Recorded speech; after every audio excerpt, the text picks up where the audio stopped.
அன்பு ஆன்மீக தமிழ் அன்பர்களே நண்பர்களே, உங்கள் அனைவருக்கும் தமிழ் யூடியூப் சேனலின் இனிய தமிழ் வணக்கம். தாய்மொழியால் இணைவோம், தாய்மொழியை வளர்ப்போம். வாழ்க தமிழ், வளர்க தமிழ். நமது சேனலில் இன்றைய பதிவு திருமூலர் அருளிய திருமந்திரம். இந்த நூலில் உள்ள ஒவ்வொரு பாடலையும் விளக்கத்துடன் ஒவ்வொன்றாக தினம் ஒரு திருமந்திரம் என்ற தலைப்பில் அளிக்க உள்ளோம்.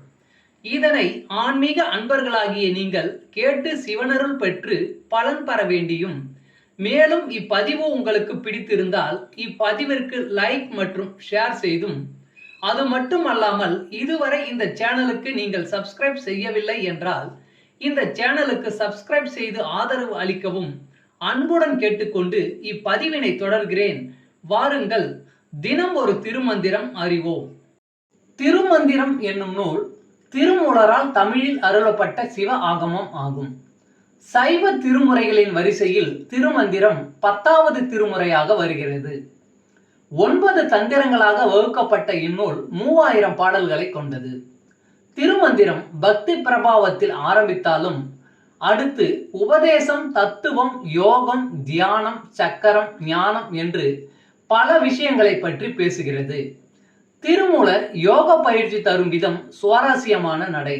அவை வெறும் சூத்திரங்களாக இல்லாமல் படிப்பவர்களுக்கு உற்சாகம் தரும் விதமாக அதன் பலன்களையும் சேர்த்தே சொல்கிறார்.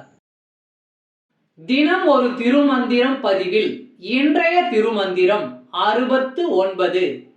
திருமூலரிடம் உபதேசம் பெற்ற 7 பேர். மந்திரம் பெற்ற வழிமுறை மாலங்கன், இந்திரன், சோமன், பிரம்மன், உருத்திரன், கந்துரும் காலாங்கி கஞ்ச மலையனோடு இந்த 7வரும் என் வழியாமே. மந்திரம் பெற்ற வழிமுறை மாலங்கன், இந்திரன், சோமன், பிரம்மன், உருத்திரன், கந்துரு காலாங்கி கஞ்ச மலையனோடு இந்த 7வரும் என் வழியாமே. பாடலின் விளக்கம். திருமூலரிடம் திருமந்திரத்தை உபதேசமாக பெற்றவர்கள் 7 பேர். 1 மாலங்கன், 2 இந்திரன், 3 சோமன், 4 பிரமன், 5 உருத்திரன், 6 காலாங்கி, 7 கஞ்சமலையன்.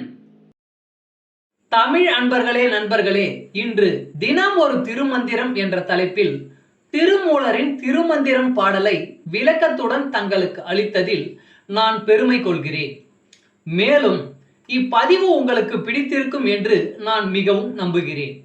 இப்பதிவு ஏதாவது ஒரு வகையில் உங்களுக்கு பயன்பட்டால் அதில் எனக்கு மிக்க மகிழ்ச்சி. வாழ்க வளமுடன். இறை அருள் பெறுவோம், இன்பமாய் வாழ்வோம். சர்வம் சிவமயம். அன்பு ஆன்மீக தமிழ் அன்பர்களே நண்பர்களே, இவ்வீடியோ பதிவினை கேட்டு இன்புற்று ஆதரவு அளித்த அனைத்து தமிழ் உள்ளங்களுக்கும் எங்கள் மனமார்ந்த நன்றி. மேலும் இப்பதிவு உங்களுக்கு பிடித்திருந்தால் லைக் மற்றும் ஷேர் செய்து, இதுவரை இந்த சேனலுக்கு நீங்கள் சப்ஸ்கிரைப் செய்யவில்லை என்றால் சப்ஸ்கிரைப் செய்து ஆதரவு அளிக்க வேண்டி அன்புடன் கேட்டுக்கொள்கிறேன். நன்றி. அடுத்த பதிவில் உங்களை விரைவில் சந்திக்கும் வரை உங்களிடமிருந்து விடைபெறுவது தமிழ் யூடியூப் சேனல்.